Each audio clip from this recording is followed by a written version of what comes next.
So there are two types of Vivo phones. There are Vivo phones that bring a lot of cool tech, great innovation at high prices, and there are Vivo phones that bring good features and good specs at a good price. Now this is the new Vivo V27 Pro, and this is kind of bringing the best of both worlds while also fixing a big compromise a lot of phones make in the sub 40k price segment. See, like every Vivo phone, the V27 Pro's big highlights revolve around the camera and the design, and there's also a good upgrade on the performance front.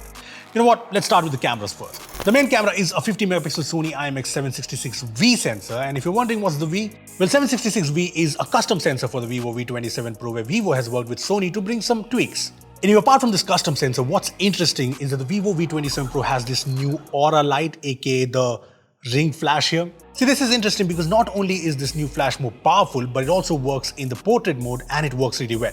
This is me in low light without the flash, and now this is me with the flash. Makes a solid difference, right? Here's another example, and yeah, the night portrait with the flash looks better. This is actually great because most Android phones don't allow the flash to be turned on in the portrait mode. In the Vivo V27 Pro, you can keep it to always on in the portrait mode, or you can use the flash portrait mode to activate the flash when you tap on the shutter. Anyway, also notice that the flash works differently in photo mode and portrait mode. I mean, this is the photo mode flash. Now this is portrait mode, and I can turn on the flash and you can see the difference. Now that's all. The portrait mode on the Vivo V27 Pro also has India's first wedding mode, which I haven't seen in any other phone. This wedding mode is said to be specially made for Indians, and it's optimized keeping the color palette of Indian weddings in mind. Now I could not test it at a wedding, but it does make the photos more attractive with a warmer golden tone. I also like that this mode is available on both the front camera and the rear camera. Anyway, one thing to note, I've added all the camera samples from this phone in the drive link below, which also has some wedding mode camera samples, so you can check that out. Anyway, these cool features apart, what's good is that the 50 megapixel main camera takes really good photos. I mean, I've always found Vivo phones to have good cameras, and so far this seems to be great too. Photos in daytime have a lot of detail, very good dynamic range, and they have a sort of contrasty look which I personally prefer. Low light photos are also very good, sharp, almost no noise, and well exposed. The night video is also good with Vivo's extreme night mode on. Now it's not just photos, the Vivo V27 Pro supports up to 4K 60 FPS video, and this is a 4K video from the phone. And like with photos, the video quality is very good, it's sharp, the dynamic range is good, and the colors are nice.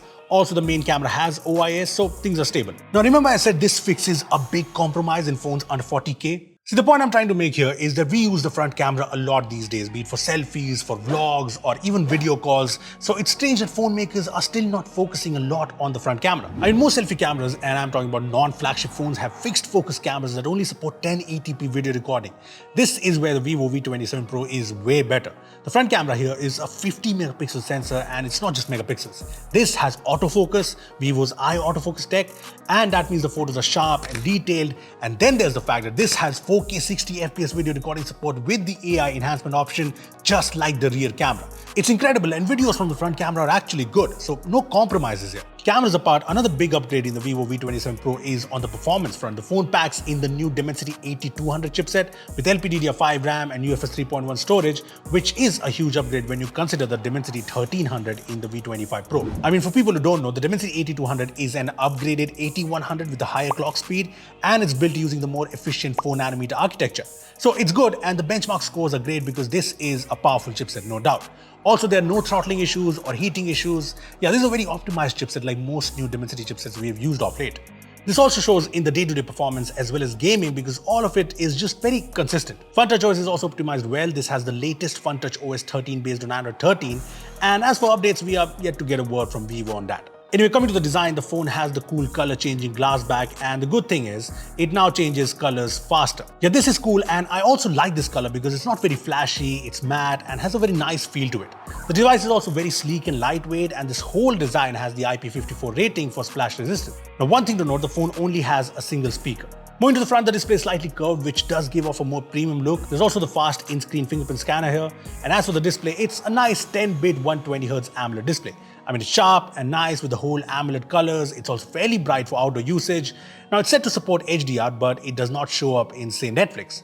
Anyway, the display settings also have this visual enhancement option for Netflix and YouTube, which are supposed to optimize the colors, contrast in video. When it comes to a battery, the phone has a 4600 mAh battery, which does fairly well.